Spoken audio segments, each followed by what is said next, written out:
Hello everyone, this is Anush Srivastava. Today we are going to start hormonal regulation of the blood glucose level. ठीक है, इसमें हम लोग पढ़ेंगे कैसे कैसे hormonal regulation blood glucose level का हम करते हैं और उसी के बारे में हम डिटेल में थोड़ा सा पढ़ेंगे। ठीक है, तो hormonal level of blood glucose level, hormonal regulation of blood glucose level study करने के लिए एक minute. So we are going to start hormonal regulation of the blood glucose level. तो उससे पहले हम पढ़ेंगे normal values of serum glucose and clinical significance. ठीक है, normal value of serum glucose और उसके क्लिनिकल सिग्निफिकेंस पढ़ेंगे। सबसे पहले स्टेटस दिया है, फिजियोलॉजिकल लेवल्स है, डायबिटीज मेलाइटस।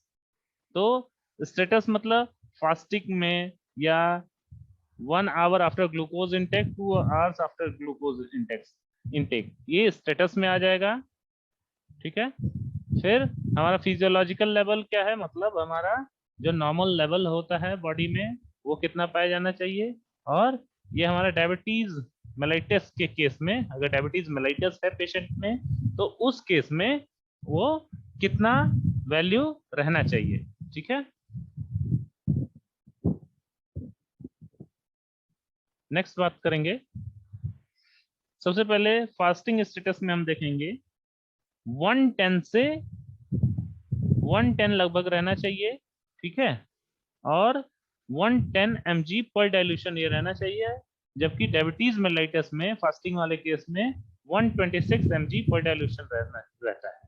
ठीक है, ठीक ऐसे ही अगर हम बात करें ग्लूकोज इनटेक के 1 घंटे बाद तो कितना रहता है 160 mg, जो कि हमारा अगर नॉर्मल ग्लूकोज लेवल बॉडी में normal without any diabetic patient, अगर डायबिटिक पेशेंट वो नहीं है तो 160 mg पर डाइल्यूशन रहना चाहिए। ठीक है, और वही डायबिटीज मेलाइटस में ये बहुत ज्यादा बढ़ जाता है। ठीक है, इसलिए इसमें नॉट डिस्क्राइब लिखा हुआ है। 2 घंटे के बाद अगर है स्टेटस, 2 घंटे इनटेक के बाद अगर देखेंगे तो 140 mg पर डाइल्यूशन, तो 140 mg पर डाइल्यूशन होता है 2 घंटे के बाद। और वही अगर डायबिटीज मेलाइटिस वाले पेशेंट में देखा जाए तो 200 mg पर डाइल्यूशन रहेगा।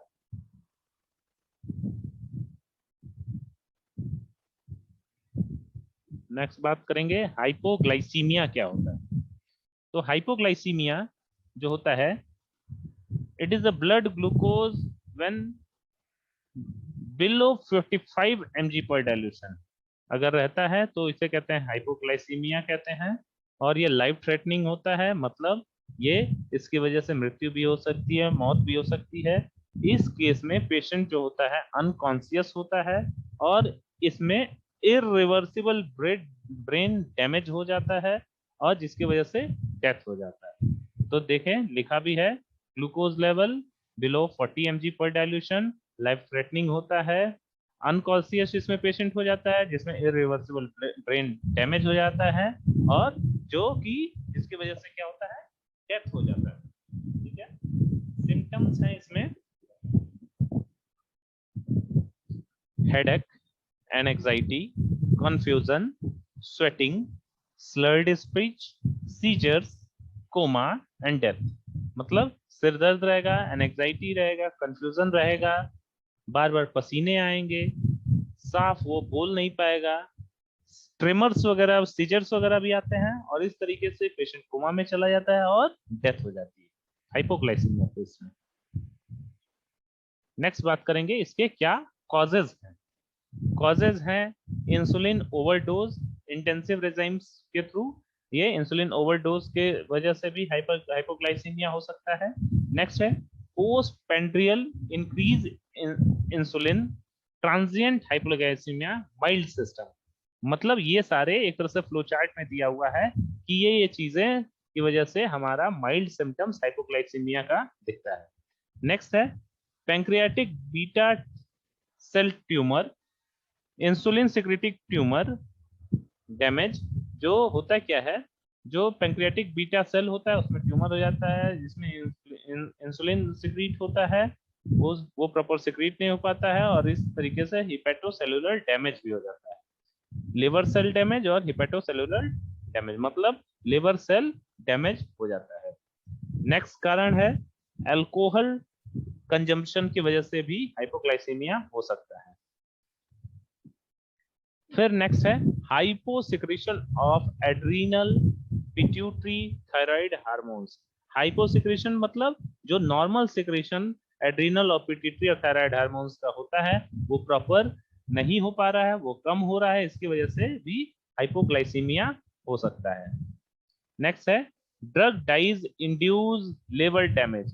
बहुत सारे ऐसे ड्रग्स हैं जिसकी वजह से लिवर डैमेज होता है, वो भी हमारा मुख्य कारण होता है जिसकी वजह से हमें हाइपोग्लाइसीमिया हो सकता है।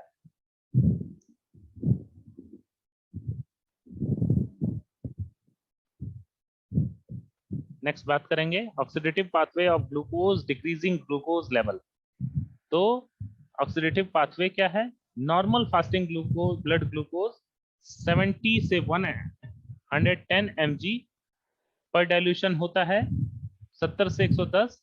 और ग्लाइकोलिसिस जो ये भी है, HMP shunt, uronic acid pathway, ये सारे हमारे कहीं ना कहीं अफेक्टेड होते हैं। Glycolysis, HMP shunt, uronic acid pathway. Next है synthetic pathway of glucose decreasing glucose level. Synthetic pathway क्या है? Fructose, galactose, lactose, maltose, sucrose and mucopolysaccharide synthesis. इन सारे जो ये सारे सिंथेटिक पाथवे ऑफ ग्लूकोज हैं जिसकी वजह से हमारा जो डिक्रीजिंग लेवल ग्लूकोज लेवल उसमें इन्वॉल्व होते हैं। नेक्स्ट है glycogenolysis, genolysis, glycogenesis, lipogenesis, synthesis of non essential amino acid. ये सारे पाथवे अफेक्टेड होते हैं। ठीक है,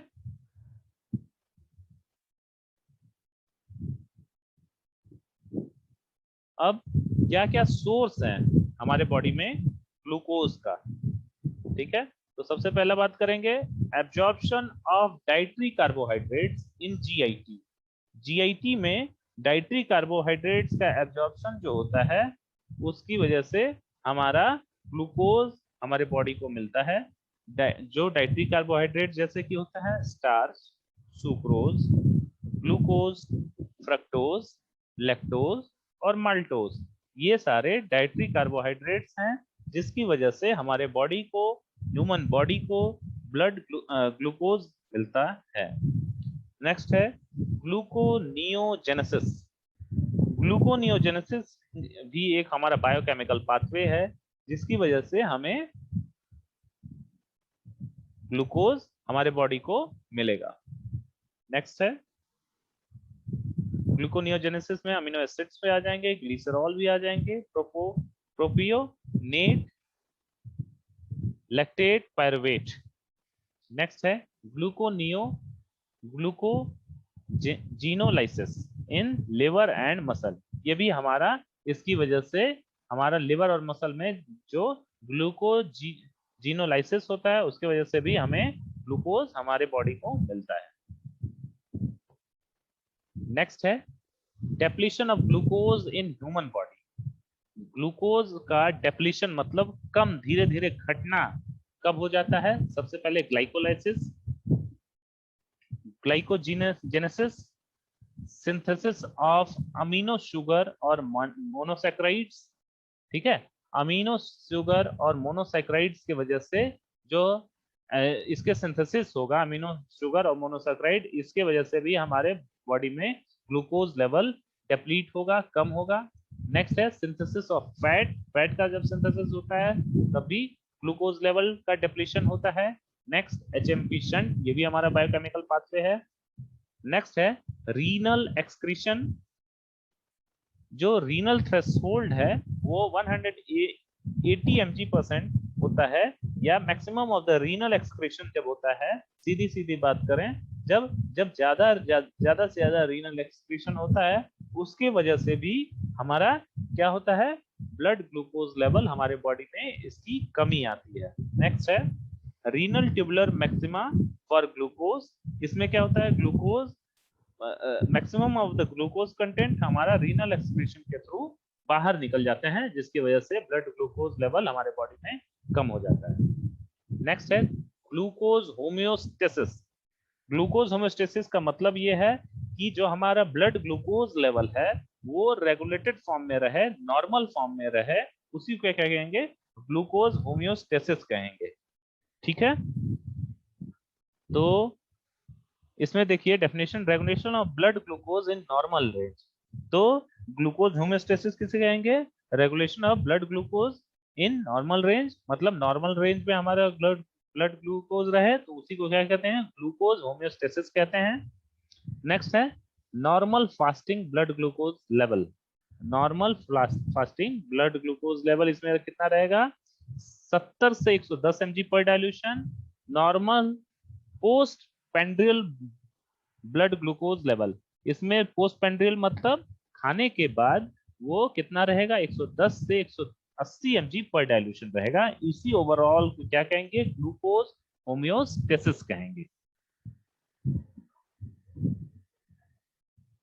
अब दो mechanism of regulation of blood glucose का, पहला हार्मोनल रेगुलेशन और दूसरा एलिमेंट्री मैकेनिज्म। तो हार्मोनल रेगुलेशन में दो आते हैं, हाइपरग्लाइसेमिक हार्मोन्स बहुत सारे होते हैं, और दूसरा है ओनली हाइपोग्लाइसेमिक हार्मोन जिसे कहते हैं इंसुलिन। ठीक है, हाइपोग्लाइसेमिक हार्मोन इंसुलिन होता है, हाइपोग्लाइसेमिक हार्मोन बहुत सारे होते हैं। एलिमेंट्री में हम पढ़ेंगे role of stomach, role of liver, role of muscle, role of kidney. तो बात करते हैं हार्मोनल रेगुलेशन का। हार्मोनल रेगुलेशन में बात करेंगे तो हाइपोग्लाइसेमिक हार्मोन इंसुलिन की बात करेंगे। It increases utilization of glucose through glucose uptake, glycolysis, glycogenolysis, HMP shunt, lipid synthesis. इन पांचों जो बायोकेमिकल पाथवे है उससे हमारा ये इंसुलिन इंक्रीजेस, मतलब ये इससे हमारा ग्लूकोज का यूटिलाइजेशन होता है। Glycolysis Uptake, glucose uptake, glycolysis, glycogenesis, HMP shunt और लिपिड सिंथेसिस से हमारा ग्लूकोज का यूटिलाइजेशन होता है। नेक्स्ट हम बात करेंगे decrease synthesis of glucose via glucogenesis, gluconeogenesis और ग्लाइकोजिनोलाइसिस। ये हमारा ग्लूकोज जो होता है इससे हमारा जो ग्लूकोज का सिंथेसिस होता है वो कम हो जाता है। नेक्स्ट बात करेंगे treatment of diabetes mellitus. Tolbutamide induces insulin secretion by beta pancreatic cell. तो टॉलब्यूटामाइड लेते हैं जिससे हमारा इंसुलिन सिक्रीशन बढ़ जाता है बीटा पैंक्रियाटिक सेल से। नेक्स्ट हम बात करेंगे हार्मोनल रेगुलेशन। तो कुछ ऐसे हार्मोन्स हैं जिसे हम हाइपरग्लाइसेमिक हार्मोन्स भी कहते हैं, और उसे हाइपरग्लाइसेमिक हार्मोन्स के साथ साथ एंटी इंसुलिन हार्मोन्स भी कहते हैं। ठीक है, तो इसमें कुछ हार्मोन्स हैं, जैसे पहला ग्लूकागॉन जो कि कहाँ पाया जाता है, alpha cells of the isolate of the Langerhans pancreas में। दूसरा है एपिनेफ्रीन जो एड्रिनल मेडुला में अंडर स्ट्रेस कंडीशन में ये काम करता है। नेक्स्ट है थायरोक्सिन जो थायराइड ग्लैंड में पाया जाता है। नेक्स्ट है कॉर्टिकोकॉइड्स एड्रिनल कॉर्टेक्स में। नेक्स्ट है ग्रोथ हार्मोन्स। नेक्स्ट है लास्ट वन ACTH।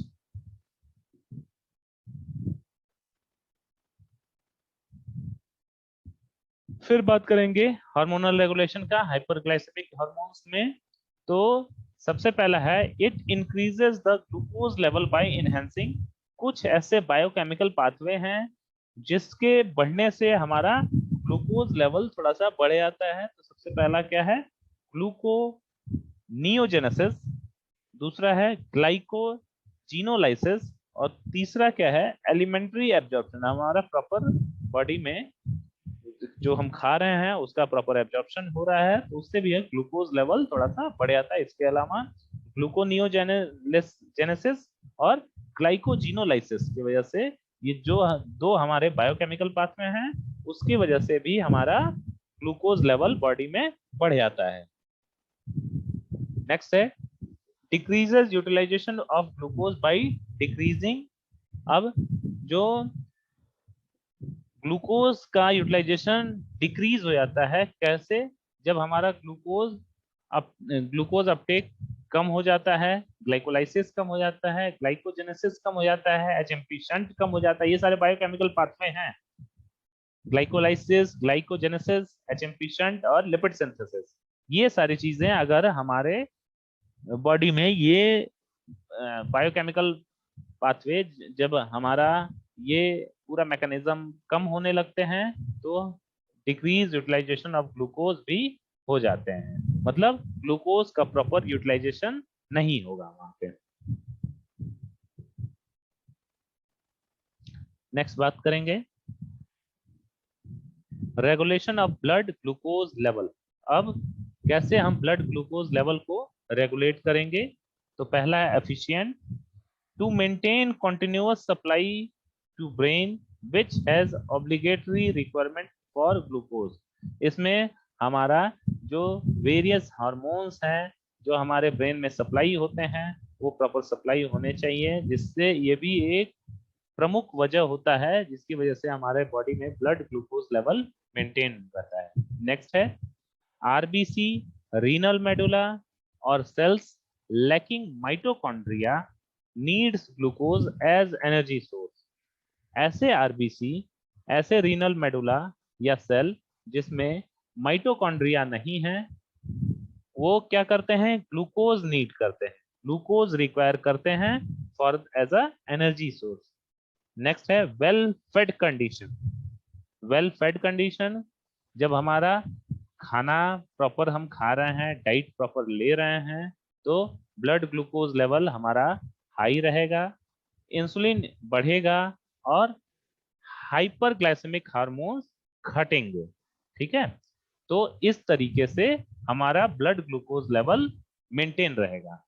नेक्स्ट है लास्ट वन स्टारवेशन।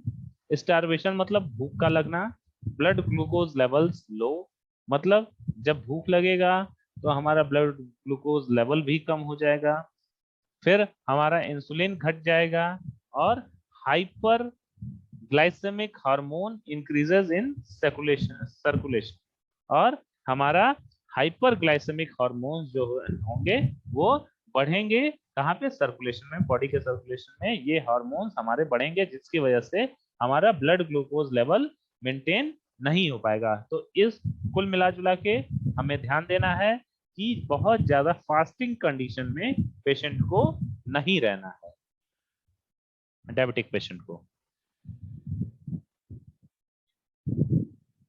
नेक्स्ट है एलिमेंट्री मैकेनिज्म स्टमक में, हाई ग्लूकोज लेवल, लो ग्लूकोज लेवल। हम बात करेंगे हाई ग्लूकोज लेवल कब कब रहेगा और लो ग्लूकोज लेवल कब रहेगा। तो डिस्टेंशन ऑफ द स्टमक, मतलब जब पूरा अच्छी तरीके से पेशेंट खाना खाया रहेगा, डिस्टेंशन ऑफ द स्टमक मतलब पेट भरा रहेगा, स्लो एम्प्टीइंग धीरे धीरे पेट खाली हो रहा है, slow absorption in the GIT, ये तीनों जब होंगे तो हमारा ग्लूकोज लेवल ज्यादा रहेगा। फिर स्टारवेशन में अगर देखेंगे तो लो ग्लूकोज लेवल है, increased absorption in the GIT, पेट खाली भी है, इंक्रीज्ड एब्जॉर्प्शन भी हो रहा है और जिसकी वजह से लो ग्लूकोज लेवल हो जाता है बॉडी में। अब लेवर की बात करें तो हाई ग्लूकोज लेवल में और लो ग्लूकोज लेवल में क्या होगा? Utilisation of glucose increases, glycogen synthesis increases. तो जब हाई ग्लूकोज लेवल होगा तो इसका यूटिलाइजेशन होगा और इसमें ग्लाइकोजन सिंथेसिस बढ़ेगा। फिर नेक्स्ट बात करें इधर लो ग्लूकोज लेवल में तो ग्लूकोनियोजेनेसिस इंक्रीज हो जाएगा, इधर ग्लाइकोजन सिंथेसिस बढ़ रहा है तो इधर ग्लूकोनियोजेनेसिस बढ़ रहा है लो ग्लूकोज लेवल में। नेक्स्ट है हाई ग्लूकोज लेवल्स में बात करें तो ग्लाइकोजिनोलाइसिस घटेगा और इधर लो ग्लूकोज लेवल में ग्लाइकोजिनोलाइसिस बढ़ेगा।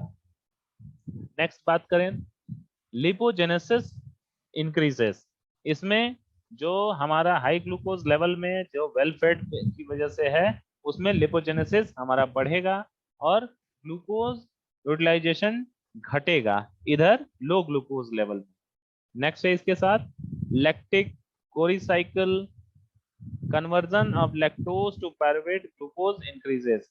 तो लैक्टोज से पायरुवेट में और ग्लूकोज पायरुवेट से ग्लूकोज में जो बढ़ रहा है वो क्या कहते हैं, वो इंक्रीज होने लगेगा किसमें, लो ग्लूकोज लेवल में, जो कि स्टार्वेशन कंडीशन में है।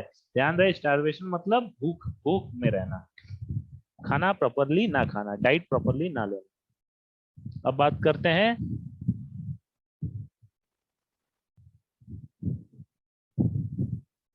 एलिमेंट्री मैकेनिज्म मसल के बारे में। तो high glucose level well fed, low glucose level starvation. तो मसल के बारे में बात हो रही है, इसमें क्या है, हाई ग्लूकोज लेवल में अगर बात करें यूटिलाइजेशन ऑफ ग्लूकोज इंक्रीजेस और इधर ग्लाइको ग्लाइकोजिनोलाइसिस इंक्रीजेस।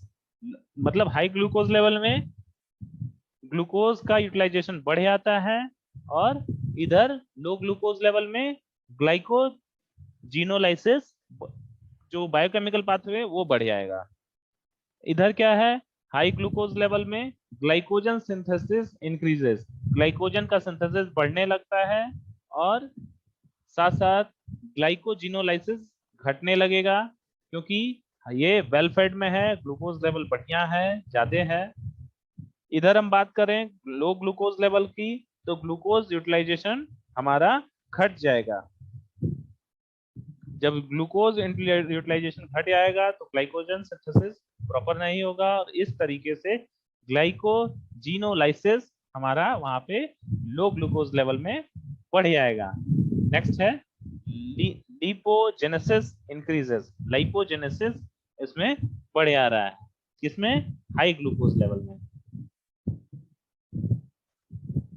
नेक्स्ट अगर हम बात करें एलिमेंट्री मैकेनिज्म किडनी में, किडनी में अगर बात करते हैं तो high glucose level well fade, जो हाइपरग्लाइसीमिया होगा और ग्लाइकोसूरिया, हाइपोग्लाइसीमिया के साथ ग्लाइकोसूरिया, इसमें फिर हमारा रीनल जो थ्रेशोल्ड होगा वो 180 mg पर डाइल्यूशन ब्लड ग्लूकोज लेवल रहेगा। और वहीं अगर लो ग्लूकोज लेवल की बात करें तो complete reabsorption of glucose by renal tubular cell, renal tubular cell के द्वारा कंप्लीट ग्लूकोज का रीएब्जॉर्प्शन होता है, जिसमें क्या होगा 360 mg पर डाइल्यूशन हो जाएगा। तो इस तरीके से हमारा regulation of hormonal blood glucose level खत्म होता है। बाकी हम नेक्स्ट उसमें बात करते हैं, ठीक है।